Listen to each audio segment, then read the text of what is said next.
noches, amados hermanos que están en casita escuchándonos a través de los canales de Facebook, de YouTube. Esta noche el Señor me ha dado el privilegio de estar aquí con ustedes compartiéndole una palabra de bendición, que yo sé que así como fue de bendición para mí, así va a ser de bendición para ustedes. El tema es mantener la fe durante la prueba.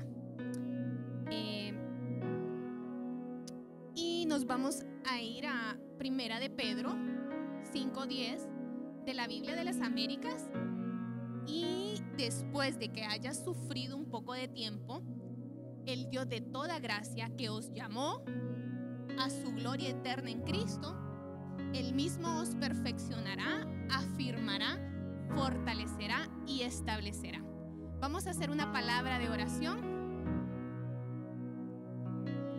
Mujer que ora y profetiza, se cubre la cabeza. Bendito Padre, gracias Señor. Gracias por este privilegio, Señor, inmerecido que me has dado de poder traer esta palabra de bendición a tu pueblo, Padre. Yo sé que es la palabra que tú has determinado, Señor, para que tu pueblo la escuche, y es lo que han estado esperando, Señor. Bendícenos, Señor. Úsame como ese instrumento. Sé tú hablando a través de mí, Padre. Te agradecemos, Señor, por tu bondad, por tu fidelidad, por tu misericordia, Señor. En el nombre poderoso de Jesús. Amén. Como les decía, es un tema muy bonito que tocó bastante mi corazón. Me ministró primeramente a mí para poder yo traerles ese tema a ustedes. Qué difícil es estar en una prueba y no perder la fe, seguir confiando que Dios tiene el control. Dice el Señor que aún después de que hayamos sufrido un poco, que Él mismo nos va a perfeccionar, nos va a afirmar, nos va a fortalecer y nos va a establecer. Toda prueba en Dios tiene un propósito. No es solo porque tiene que pasar la prueba. La prueba es un propósito espiritual de parte de Dios. Y vamos a empezar con el punto número 1. Y vamos a hablar sobre Elías. Y el subtema, oración ferviente y persistente. Y vamos a leer Primera de Reyes 19:4, según la Biblia de las Américas. Él anduvo por el desierto un día de camino, y vino y se sentó bajo un enebro. Pidió morirse y dijo: basta ya, Señor. Toma mi vida, porque yo no soy mejor que mis padres. No sé si usted en algún momento ha estado en una prueba y usted le ha dicho al Señor: basta ya. Ya no puedo, ya no quiero. Por favor, quiero morir. En este caso, Elías le dice al Señor: basta ya. Ya no puedo. Elías era un hombre de poder, de milagros, un profeta. Dios le dio el poder de levantar muertos, de hacer descender fuego, de usarlo como ese instrumento para que no escaseara el pan ni el aceite en la casa de la viuda de Sarepta, hacer que la lluvia no cayera. Y Dios usa de gran manera a Elías en Israel. El pecado y la maldad habían empeorado en Israel durante el reinado de Acab. Había rebeldía, dureza de corazón, y aumentó la adoración a Baal. Dios envió al profeta Elías a proclamar el propósito de Dios. Cada prueba que nosotros tenemos a diario es para proclamar el poder de Dios. Si nosotros no pasamos pruebas, Dios no se va a perfeccionar en nosotros. Muchas veces Él tiene áreas, nosotros tenemos áreas que Él necesita moldear para hacernos aptos para su servicio. La misión de Elías era hacer que los israelitas se dieran cuenta de la apostasía y llamarlos a que volvieran a la fidelidad para con Dios. Y por la desobediencia de este pueblo, Dios manda a Elías para que cese la lluvia y estén 3 años y medio sin que llueva. Y durante todos estos 3 años y medio, ya se imaginan, sin llover no habían frutos de la tierra. Me imagino que estaba árido, estaba seco. Y después de esos 3 años y medio, todos los profetas de Dios los habían matado. Y el único que había sobrevivido había sido Elías. Y llega Elías y se encuentra con Abdías, el mayordomo de Acab. Y le dice que vaya y que le diga a Acab que él está ahí. Pero lo habían andado buscando tanto tiempo con Jezabel porque lo querían matar. Porque ellos atribuían que la sequía había sido producto de que Elías le había pedido a Dios de que no lloviera. Y estaban pidiendo la cabeza de Elías. Y viene Abdías y le dice que si él va y le dice y no encuentran a Elías, lo van a matar a él. Y va Elías y se presenta delante de Acab y le propone algo. Ellos adoraban a Baal y ellos creían que si llovía y que todo lo que sucedía era porque Baal lo permitía. Y habían 450 profetas de Baal. Y llega Elías y le dice, trae tus 400 profetas, vamos a ofrecer un holocausto. Vamos a presentar 2 bueyes y el buey que se queme con el fuego de parte de Dios, ese es el Dios que vive. Y lo hicieron, trajeron los 450 profetas y llegó Elías a ofrecer el holocausto. Hicieron tanto los profetas de Baal y nunca descendió fuego, mas con Elías sí sucedió y descendió el fuego. Y Elías mata a filo de espada 450 profetas de Baal. Cuando esto sucede, Acab le cuenta a Jezabel que Elías mató a los 400 profetas y Jezabel le dice que va por la cabeza de Elías. Y como mucho nos sucede, cuando tenemos una prueba, huimos. Elías tuvo miedo y Elías huyó porque Jezabel quería su cabeza. Y anduvo por el desierto un día de camino y se sentó bajo el enebro. Aquí se sentía derrotado Elías, desanimado, vencido, llegó la aflicción, había un aparente fracaso. Muchas veces cuando pasamos por una prueba, hay un aparente fracaso y nosotros creemos que estamos fracasados, mas no creemos que la prueba vino de parte de Dios. Y si vino de parte de Dios, Él nos va a fortalecer, nos va a sacar de ese lugar y nos va a llevar para un lugar según la voluntad de Dios. Después de que se siente en el enebro, más adelantito, lloró y lloró y lloró y llega, lo toca el ángel, le da de comer, le da una torta con agua y bebe Elías y se duerme. Estaba deprimido. Muchas veces cuando estamos deprimidos, lo que queremos hacer es quedarnos dormidos. Y él se durmió. Y aquí en Primera de Reyes 19:7 dice la Biblia de las Américas, y el ángel del Señor volvió por segunda vez.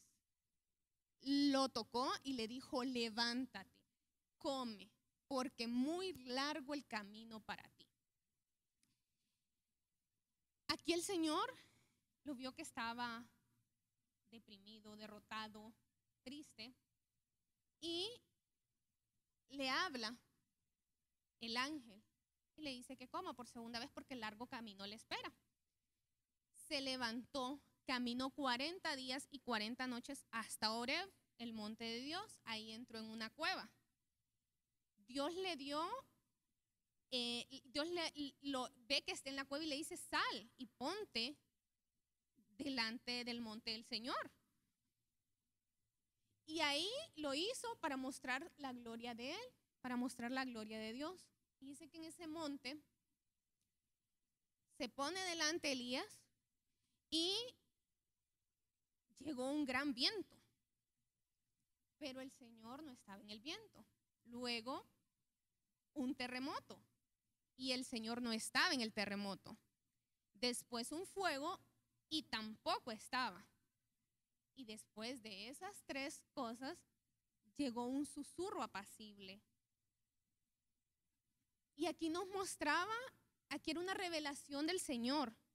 Vino en forma de un silbo apacible y delicado, quietud. En la quietud es donde Dios trabaja. Aunque veamos la prueba, aunque veamos la circunstancia, aunque veamos que el mundo se está viniendo abajo, ahí no está Dios. Dios está en la quietud. Solo es de que nos humillemos delante de Dios en la prueba y le digamos: Señor, confiamos que tú lo harás. Qué difícil es decirle al Señor: confiamos que tú lo harás en medio de la prueba. Pero eso es lo que Él quiere de nosotros, que nuestra confianza, nuestra fe esté puesta totalmente en Él. Y así Él va a obrar. Elías era un siervo de Dios.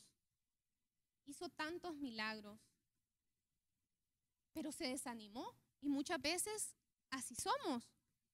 Que aunque Dios nos use, aunque Dios muestre su poder, su gloria en nosotros, muchas veces desistimos.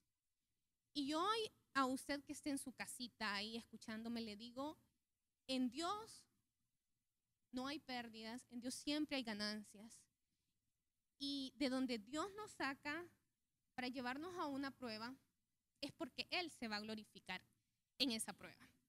Vamos a seguir con el siguiente puntito. El número 2. Vamos a hablar sobre Job. Y yo le coloqué aquí: aceptar la voluntad de Dios. Nos cuesta tanto aceptar la voluntad de Dios en medio de circunstancias difíciles, porque nosotros queremos que Dios haga la voluntad de nosotros. Y cuando entendemos que no es la voluntad de nosotros, sino que es la voluntad de Dios, muchas veces renegamos contra Dios. No aceptamos la voluntad de Dios y le damos a Dios despropósito. Y en Dios no hay despropósito. En Dios siempre hay un propósito. En Job, ¿quién era Job? Era un hombre perfecto, recto y temeroso, apartado del mal. ¿Cómo quisiéramos que Dios dijera eso de nosotros, verdad? Era un hombre, imagínense, apartado del mal. Era prosperado. Llega Satanás delante de Dios y le dice: Dios, ¿de dónde vienes? Y le responde: de rodear la tierra y de andar por ella. Dios dijo: ¿no has considerado a mi siervo Job, que no hay otro como él en la tierra? Y acá le dice Satanás a Dios: si tú me permitieras que yo lo tocara, porque lo tienes protegido. Y Dios le da a él la potestad de tocarlo, pero le pone un límite y le dice: lo puedes tocar su casa, puedes tocar sus cosas, pero no le toques su vida. Y Satanás hirió a Job, lo llenó de llagas, destruye sus bienes, mueren sus hijos. Y el enemigo, que Dios lo reprenda, creía que Job iba a blasfemar contra Dios.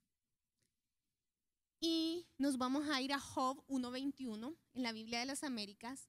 Y Job dice, desnudo salí del vientre de mi madre y desnudo volveré allá.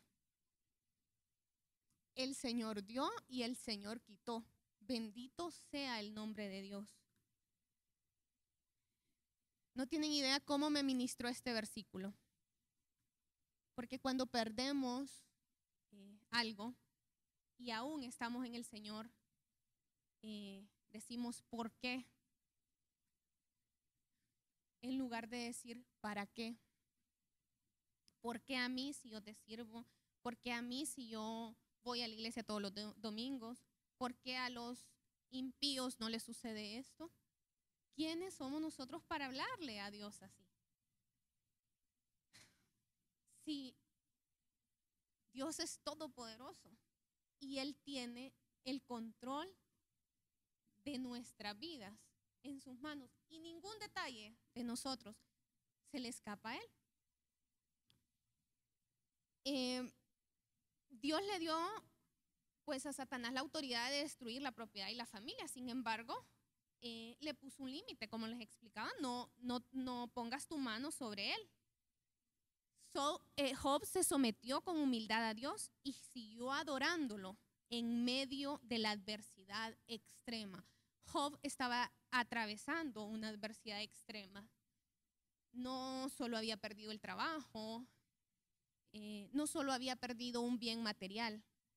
Job había perdido todo, había perdido su familia y aún así estaba enfermo. Pero Job no le atribuía la culpa a Dios. En todo esto Job no pecó, ni atribuyó despropósito a Dios. Sin sufrimiento inmerecido no se podía probar la plena consagración de Job a Dios. La esposa le dice a Job, maldice a Dios y muérete. Job se sentía desolado, humillado, afligido. Maldijo el día en que nació, pero en todo no maldijo a Dios. Hermano, yo le quiero decir una palabra adelante de parte del Señor. En la angustia, Dios mismo lo va a fortalecer y lo va a establecer dándole la victoria.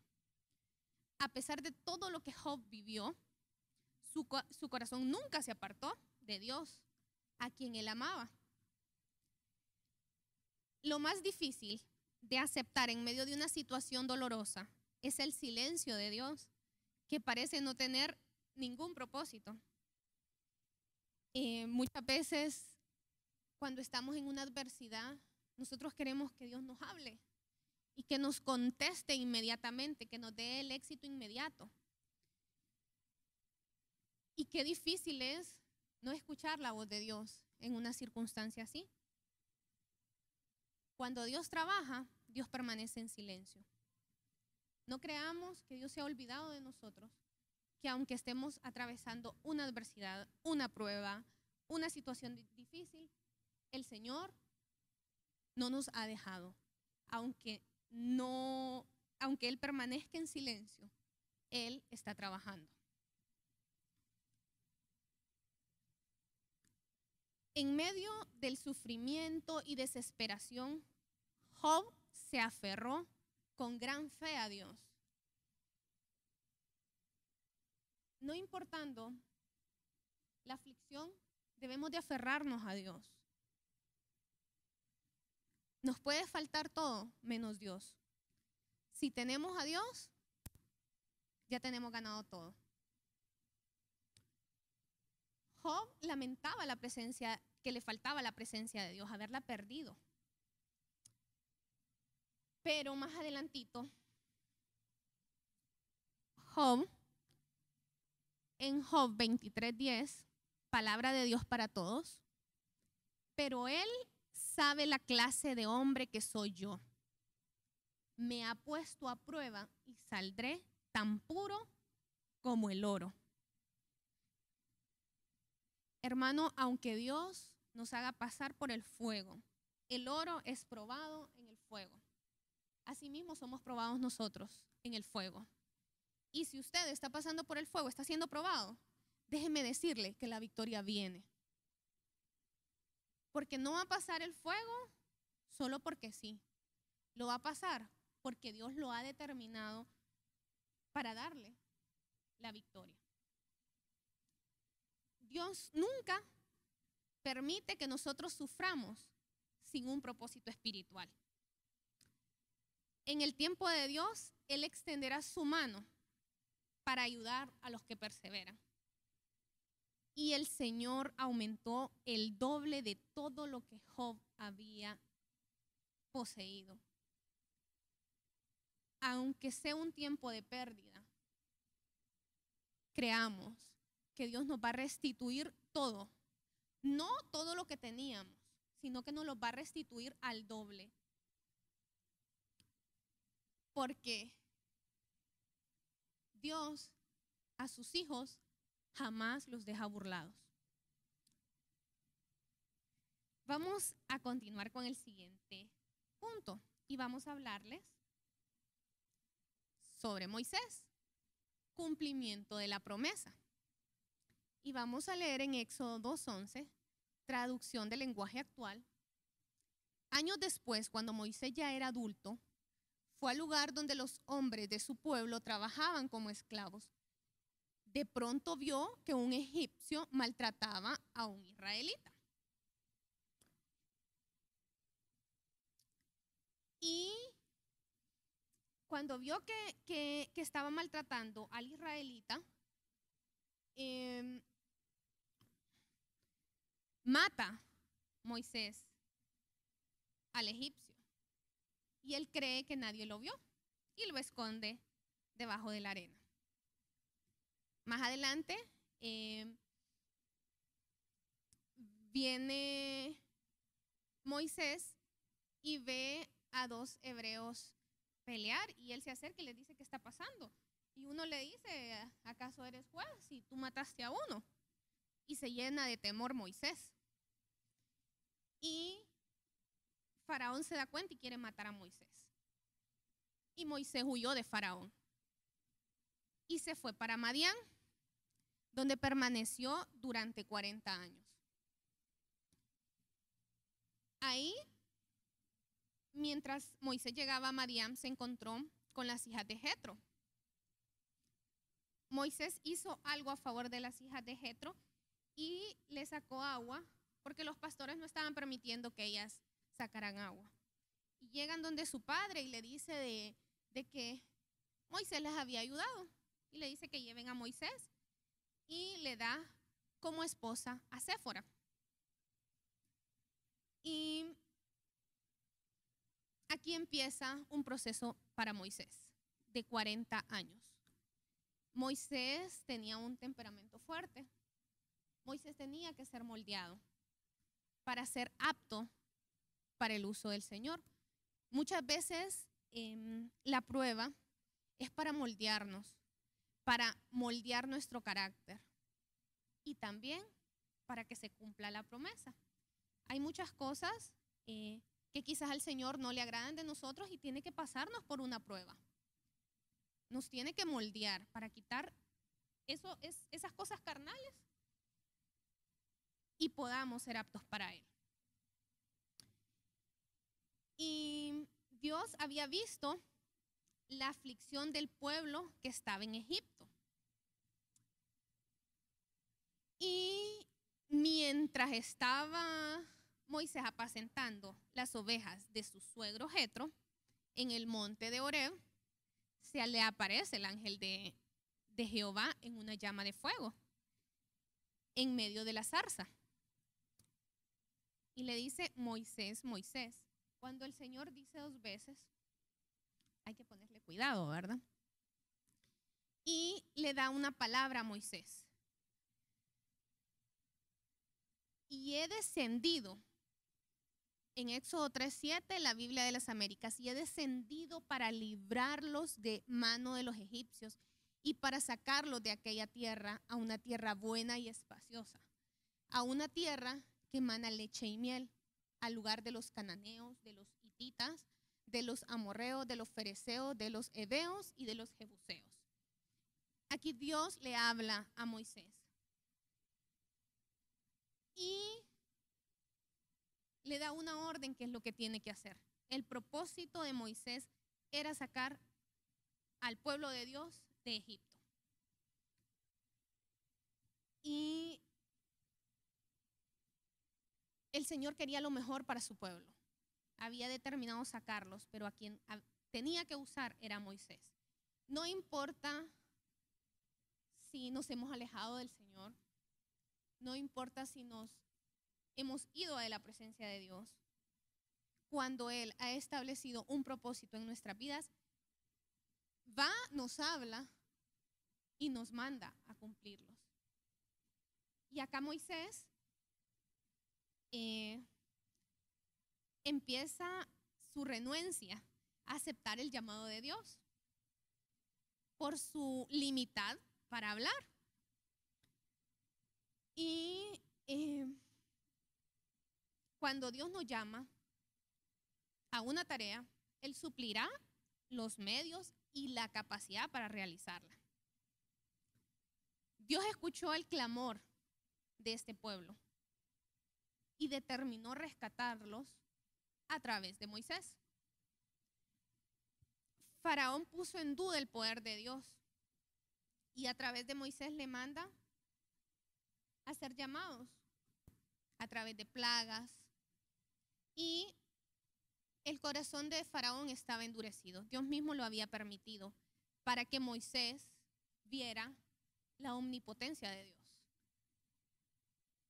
Pero llega un punto donde Moisés estaba decepcionado porque su obediencia a Dios estaba ocasionando dificultad y no éxito inmediato. El cumplimiento de la promesa parecía más improbable que nunca. Ya Dios había dado una promesa, que era redimir a Israel a través de Moisés. Moisés huyó, pero aún estando en Madián, Dios le habla y le dice lo que tiene que hacer. Él no se sentía preparado. Y va delante del faraón y le empieza a dar los mensajes de parte de Dios. Le manda la primera plaga, la segunda, la tercera, la cuarta, y Dios mismo había endurecido el corazón de Faraón. Y al final salen los israelitas de Egipto. Pero ellos no salieron de Egipto porque tuvieran una gran fe, sino por causa de la gracia y la fidelidad a las promesas que Dios les había dado. Lo que Dios ha prometido en su vida se va a cumplir, porque Él no es hijo de Dios, no es hijo de hombre para mentir. Si Él dijo que lo hará, Él lo hará. La promesa se va a cumplir, no en mi tiempo, sino en el tiempo de Dios. No nos adelantemos a las promesas de Dios, no adelantemos los tiempos de Dios, porque cuando adelantamos los tiempos de Dios, fracasamos y sentimos que fracasamos porque Dios lo permitió, y no es así. Salen de Egipto y Dios iba a cumplir la promesa de sacarlos y llevarlos a la tierra prometida. Dios iba delante de ellos de día en una columna de nube y de noche en una columna de fuego. Y estuvieron presentes esas columnas hasta que llegaron a la tierra prometida 40 años después. Moisés no entró a la tierra prometida, pero el propósito que Dios estableció sobre él se cumplió, que era redimir al pueblo de Israel, sacarlo de Egipto y llevarlo a la tierra donde fluía leche y miel. Vamos a continuar con el punto número 4 y vamos a hablar sobre Abraham, una fe genuina. Y vamos a leer en Génesis 22, del 1 al 2, en la Biblia de las Américas. Aconteció que después de estas cosas, Dios probó a Abraham y le dijo a Abraham, y él respondió, heme aquí. Dios dijo, toma ahora a tu hijo, tu único, a quien amas, a Isaac, y ve a la tierra de Moriah y ofrécelo ahí en holocausto sobre uno de los montes que yo te diré. Ustedes saben que ya Dios le había prometido un hijo a Abraham y a Sara. Y Dios, así como lo prometió, lo cumplió y se lo dio. Pero venía una prueba grande de fe para Abraham.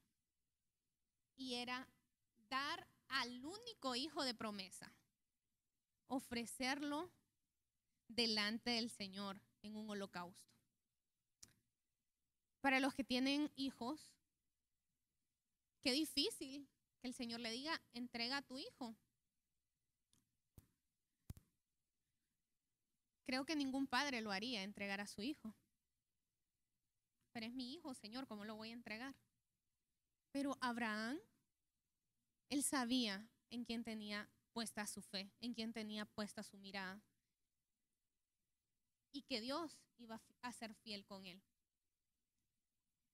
Y le dice, vete a la tierra y ofrécelo ahí en holocausto.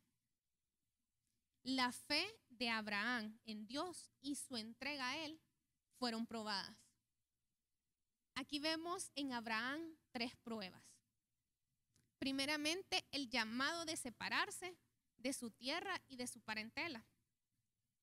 La necesidad de confiar, la segunda, la necesidad de confiar en Dios sin ver el cumplimiento de la promesa, Isaac, por 25 años. La orden de que sacrificara al hijo prometido. No sé hace cuánto usted está esperando una promesa en Dios. No creo que sean 25 años como le tocó esperar a Abraham. Pero nuestra fe debe de ser genuina, debe de ser una fe verdadera, que aunque no veamos nada hecho, sabemos que Dios está trabajando para cumplir lo que Él ha determinado. Aún en medio de la prueba, nuestra fe no debe menguar. Nuestra fe debe crecer.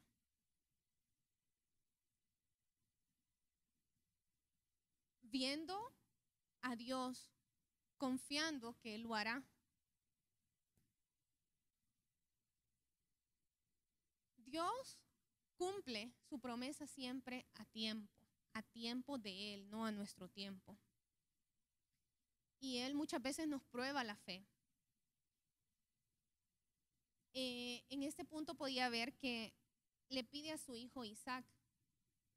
Muchas veces nosotros como cristianos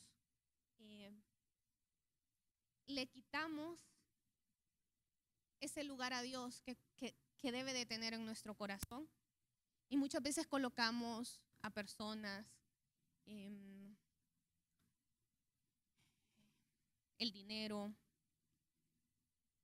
Y viene Dios y nos pide que demos eso que hemos colocado en el lugar de Él. Quizás Abraham no había colocado a Isaac en el lugar de Dios. Abraham era el padre de la fe. Pero muchas veces Dios nos pide que entreguemos algo que amamos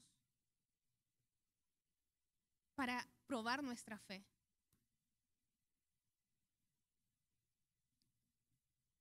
Y nuestra fe es probada. Y muchas veces es para Él darse cuenta si realmente el amor por Dios es mayor que el amor por otras cosas. La fe de Abraham se manifestó en la sincera obediencia a Dios. Aún en la prueba, nuestra obediencia para con Dios debe permanecer. Después de una prueba de fe, de sufrimiento, Dios te va a afirmar, te va a fortalecer, te va a establecer te va a recompensar.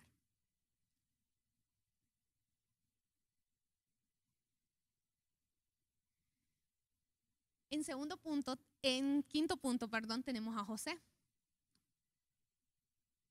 Muchas veces hablamos de José.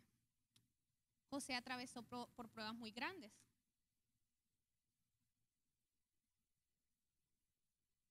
Y acá le coloqué un subtítulo: Dios tiene un plan perfecto. Génesis 39:20 de la Biblia de las Américas. Entonces el amo de José lo tomó y lo echó en la cárcel, en el lugar donde se encerraba a los presos del rey, y ahí permaneció en la cárcel. José mostró lealtad hacia Dios siempre. Los justos pueden sufrir en un mundo injusto, pero al final tenemos la certeza que triunfará el propósito de Dios. La túnica que Jacob le había dado a José representaba una posición especial de favoritismo y honor con su padre. Y esto no le gustó a los hermanos de José. Y como ustedes saben, lo colocaron en una cisterna. Luego lo vendieron como esclavo. Y cuando lo venden como esclavo, llega a la casa de Potifar. Y ahí la esposa le hace insinuaciones y José cae preso. En José vamos a ver 3 pruebas. La prueba número 1, una prueba de pureza personal. La prueba de la oportunidad para la venganza y la prueba de enfrentarse a la muerte. El propósito de esa prueba de Dios para José era proteger la familia de Jacob en Egipto, preservarlos a través de José. Mas José no sabía por qué tenía que pasar esas pruebas. Imagínese usted ser vendido por sus hermanos. Fue un sufrimiento grande para José. Aunque José fue tratado cruelmente, en todo Dios usó todo lo malo para llevar a cabo la voluntad de Dios en la vida de José. José venció cada prueba mediante su confianza en Dios y en sus promesas. Mas Jehová estuvo con José. En este capítulo 39 se repite 4 veces. Mas Jehová estuvo con José.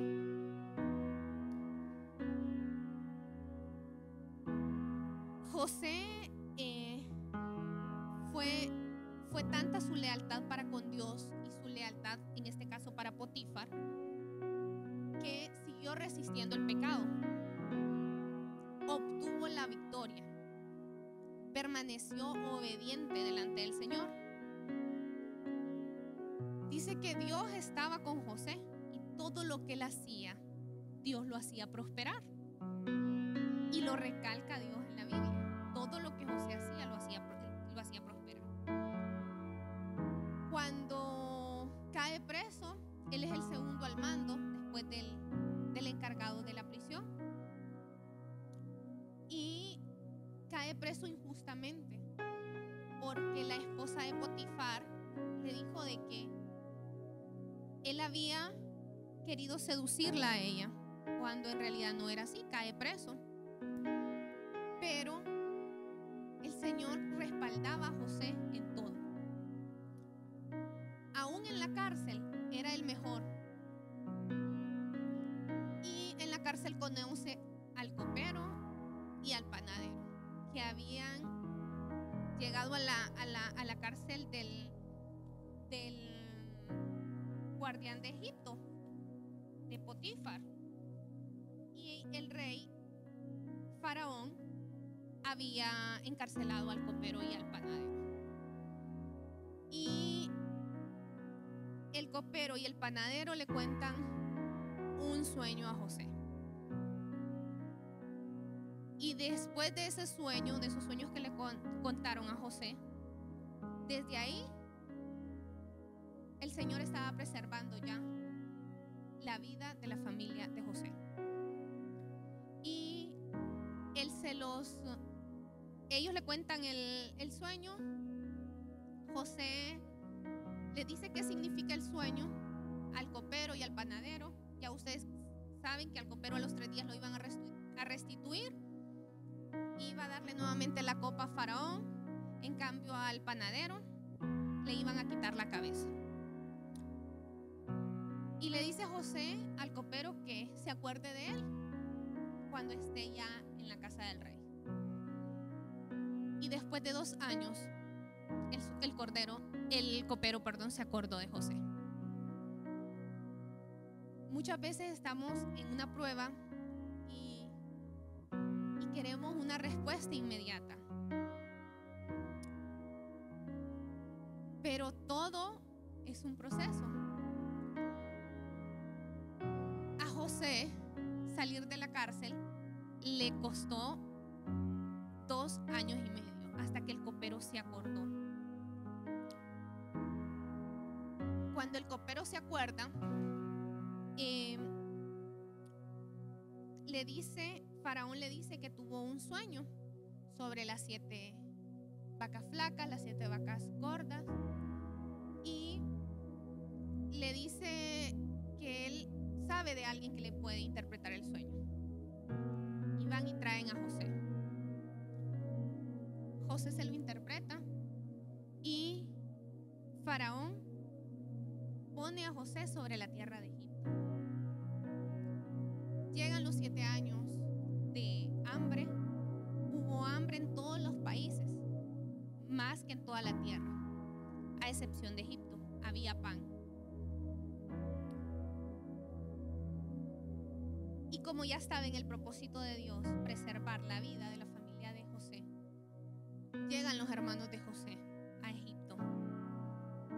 Ya se pueden imaginar cómo se sentía José al verlos, que todo el sufrimiento que él pasó, ellos tuvieron mucho que ver, aunque realmente el propósito era el de Dios. Y les da lo que necesitan de comer para llevarle a su padre. Y aquí viene un acto muy bonito de José, que aunque pasó pruebas difíciles, cuando se encuentra con sus hermanos, en lugar de vengarse de ellos, como decía en una de las terceras pruebas de José, él los perdona y trae a toda su familia para Egipto y habla con Faraón que se los va a traer. Y Faraón le da la mejor parte para que ellos vivan.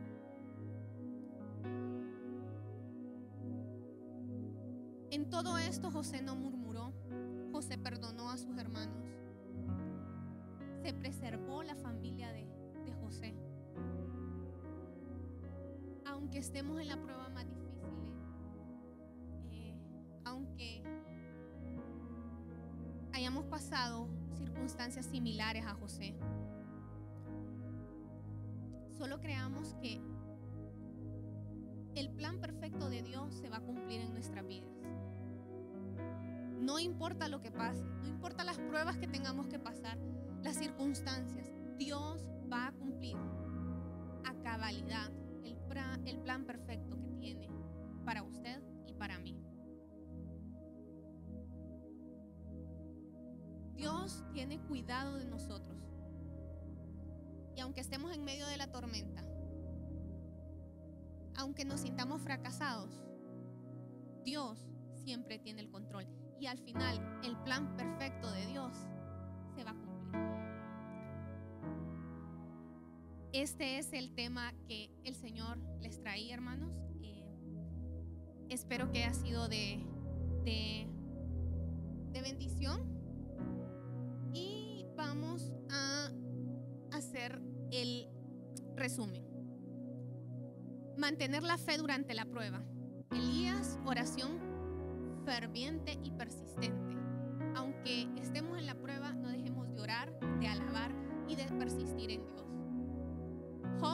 aceptar la voluntad de Dios. Aunque sea muy difícil la prueba, aunque la aflicción llegue, debemos de aceptar la voluntad de Dios, porque al final es mejor la voluntad de Dios que nuestra voluntad. Número 3, Moisés, cumplimiento de la promesa. Aunque nos sintamos fracasados, aunque veamos despropósito, la promesa se va a cumplir. Si Dios dijo que Él lo haría, Él lo va a hacer. Abraham, fe genuina. No reneguemos contra Dios. Mantengamos nuestra fe verdadera. Que nuestra fe permanezca. Y que nuestro amor para con Dios también permanezca. Nuestra fidelidad para con Dios. José, Dios tiene un plan perfecto. Aunque usted ahorita no ve el plan de Dios, aunque la prueba sea difícil, aunque se sienta derrotado, humillado, Dios lo va a levantar y Él va a cumplir el plan perfecto que Él ha determinado para su vida. Vamos a hacer una oración final, agradeciéndoles a cada uno por escucharnos. Que Dios los bendiga, recordándoles que estamos siempre los martes Ebenecer en casa, ya próximamente vamos a estar los viernes de familia y siempre los domingos presenciales. Bendito Padre, gracias Señor, gracias por una vez más hablarnos, Señor, porque tu fidelidad, tu poder es grande, Señor, porque sabemos que aunque estemos atravesando un desierto, aunque estemos atravesando una prueba difícil, tú siempre tienes el control de nuestras vidas, porque tú tienes cuidado de tus hijos, nunca nos has dejado ni nos vas a dejar. Te agradecemos, Señor, por tus cuidados especiales para con nosotros. Gracias, Señor, te bendecimos, te alabamos y